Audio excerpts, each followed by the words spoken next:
tend to look to solve a problem where I'm not getting what I want out of the relationship with what the circumstance, the external circumstance, very often what the other person is doing. Follow me? Please say it. In Hindi. Okay, I've bewildered everyone with my explanation. In every relationship, there's two parts. I'm trying to avoid saying husband and wife is a good example of this. But most problems between a husband and wife is because that the husband is thinking that the wife isn't, he's very aware of what she's not doing right. And the wife is very aware of what he's not doing right. So she's always telling him what he should be doing, and he's always telling her what she should be doing. You follow? Yes. And that is a perfect way to get nowhere in a relationship. So, rather, we should have our mind on what I should be doing, what my duty is. Let the other person do what they're going to do. Because you can't change other people so easily. It's hard enough to change ourselves. Have you noticed that? Yes. So, if you transfer that analogy, that point, to your own relationship with Krishna and the devotees here, don't try to change the externals of the circumstance or way things are organized or this or that. Put your effort, not that everything is perfect, but put your effort into understanding what you should be doing to make that flow of mercy from Krishna to you come in a more wonderful way, in a more tangible, appreciable way.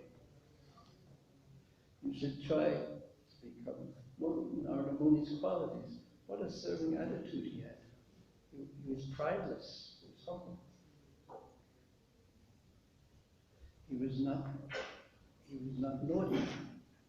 He didn't care about sports, whether India defeated Pakistan in cricket or he didn't care about these things. He was so fixed, he didn't talk too much. So there are qualities of a devotee that will attract, or kindness, a serving attitude, to see the good in others, to be grateful for what we have gotten. Just look around in the world and see what's going around in this world, the desires of people, the unhappiness of people, the struggles of these people. Feel yourself blessed. So, in other words, what I'm saying, if I'm not making myself clear, is you should really be introspective and look at your own consciousness and try to improve your own consciousness really, really sincerely. And are you married at this point? Yes, ma'am. And if you aren't sure how you can improve, just ask your wife. Don't worry, she'll tell you.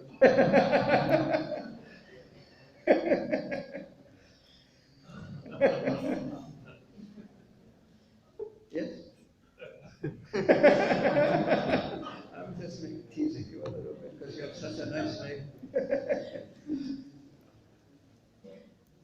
Did I answer your question? In other words, just keep your mind on becoming the kind of, like Srila Prabhupada used to say, quoting his own Guru Maharaj, don't try and see Krishna, but act in such a way that you don't see Krishna. So when you go in front of the deities, think about that point. How should I act when in front of the deities so that Krishna will see me? That's called darshan. How should I dress even? I see so many people, devotees, I don't know, no, not devotees, probably, maybe some. They come dressed, you know, in their jeans, their regular work clothes and everything like that. But if you were going to see the Prime Minister, would you wear that? If you would go to see the King, you would dress yourself exactly properly and things like that. Of course, it's very kind. So so it's not that the dressing, for example, is the important thing, but it's the consciousness that the dressing is a gesture that I want to please you. When you offer a flower to Srila Prabhupada, how should you offer that? With what consciousness? On Sundays, Prabhupada has how many flowers offered to him? But what does it mean? Yeah, well, this is something for you to think about. Use your very good intelligence to think about these things. Before you sit down and chant japa, how can I chant in such a way Krishna is pleased? How could I read Srimad Bhagvatam? How could I associate with the devotees that will be pleasing to Krishna? It's a very deep subject.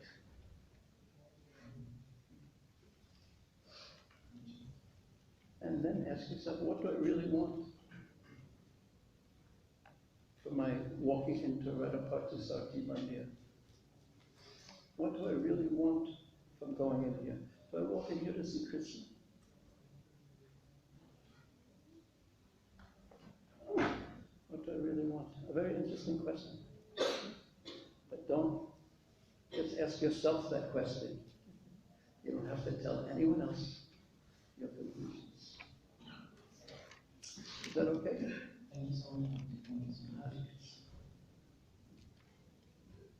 Anyone else have any questions? Yes, sir. Yes. You mentioned that you realized early in your Krishna consciousness that to change the world is not your purpose in life. Not my purpose. Yeah, it's not my purpose because it's not my service, because you have to be a very powerful devotee to do it. Yeah, but I was, because that is the initial reason that inspired me to come to Krishna consciousness. Yes. And when I read Prabhupada's Bhagavatam and his talks, he very strongly emphasizes Prabhupada's desire was this. So I feel that I cannot do that, but if I can assist. Yes, wonderful. So is that the right understanding? Yes. Well, I also feel like that. I also feel that I have a little part to play.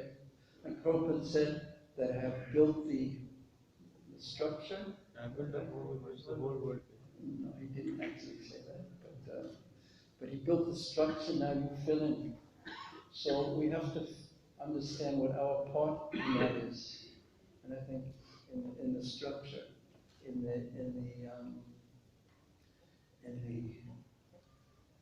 the mission. And I see some devotees have the inspiration and the power to do big things, and some devotees have the power to do a little bit less. But it doesn't make a difference. It's like sweeping the temple or worshiping the deities. Prabhupada has said that so many times. They're the same, but we want to do it in a mood of service. So my point in that wasn't that we should, the world certainly does need some adjustment, for sure. A big adjustment. It's not doing very well. Prabhupada even said one time, if you would, to be king of the world, the whole world, you have to be a Mahabhagavat. Because you have to be getting direct instructions from Krishna, basically.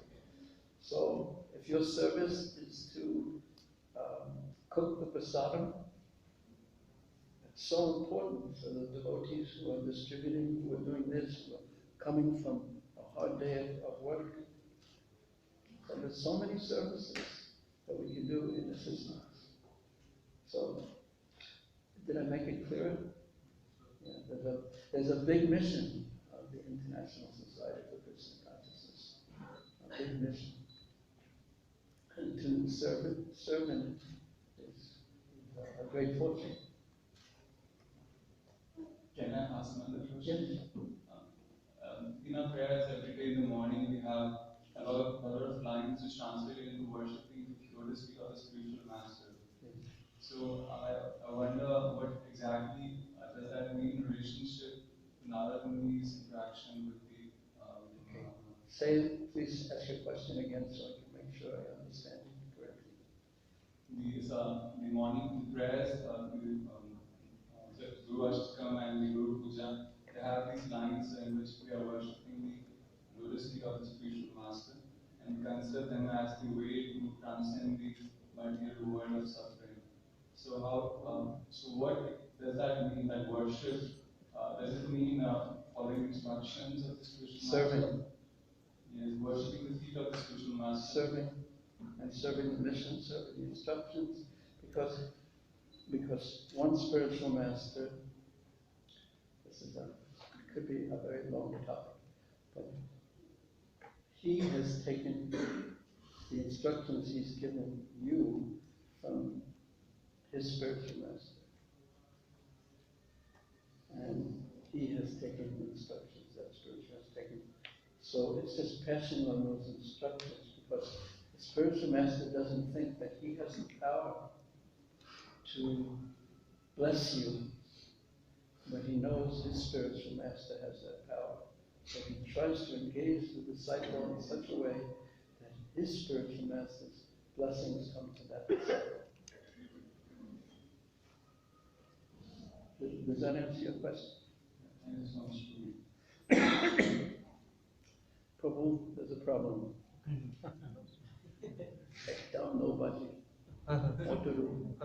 And not only that, my voice is running out of voice. But we shall try again tomorrow. But it's probably not possible for me to answer everyone's questions anyway. There's an important question here that I won't answer now. But also, yeah, we have some books. Hare Krishna. I want to thank